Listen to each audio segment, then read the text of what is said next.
আলু চাষে আগাম ধসা ও নাবি ধসা দুটি মারাত্মক ছত্রাকজনিত রোগ। সময়মতো সঠিক ব্যবস্থাপনা না নিলে ফলন হ্রাসসহ বড় ধরনের অর্থনৈতিক ক্ষতির সম্মুখীন হতে পারে কৃষক। এই ভিডিওতে আমরা আলোচনা করব কিভাবে এই রোগগুলো শনাক্ত করা যায় এবং কার্যকর প্রতিরোধ ও প্রতিকারের উপায়। আগাম ধসা আলুর একটি অন্যতম রোগ। এই রোগে আলুর গোড়ার পাতা ছোট ছোট মরিচা রঙের দাগ হয়। সেই দাগ আস্তে আস্তে বড় আকার ধারণ করে এবং গাছ বসে যায়। এই রোগের প্রতিকার ম্যানকোজেব মেটালিক সিল অথবা কপার হাইড্রোক্লোরাইড এই ব্যবহার করলে ভালো ফল পাওয়া যায়। আলুর নাবি ধসা একটি অন্যতম মারাত্মক রোগ। এই রোগে আলুর ব্যাপক ক্ষতি হয়।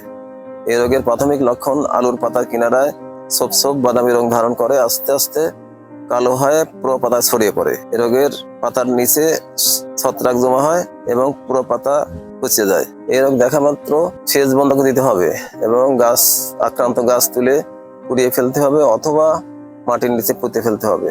এই রোগের রাসায়নিক চিকিৎসা ম্যানকোজেব প্লাস মেটালেক্সিল অথবা কার্বনডাজিম প্লাস সাইমক্সিলিন অথবা ম্যানকোজেব প্লাস কার্বনডাজিম অথবা কপার হাইড্রোক্লোরাইড প্রতি লিটার 2 গ্রাম হারে 3 থেকে 4 বার স্প্রে করতে হবে। সঠিক পরিচর্যা, নিয়মিত পর্যবেক্ষণ এবং সময়মতো প্রতিরোধমূলক ব্যবস্থা গ্রহণ করলে আগাম ধসা ও নাবি ধসা রোগ প্রতিরোধ সম্ভব।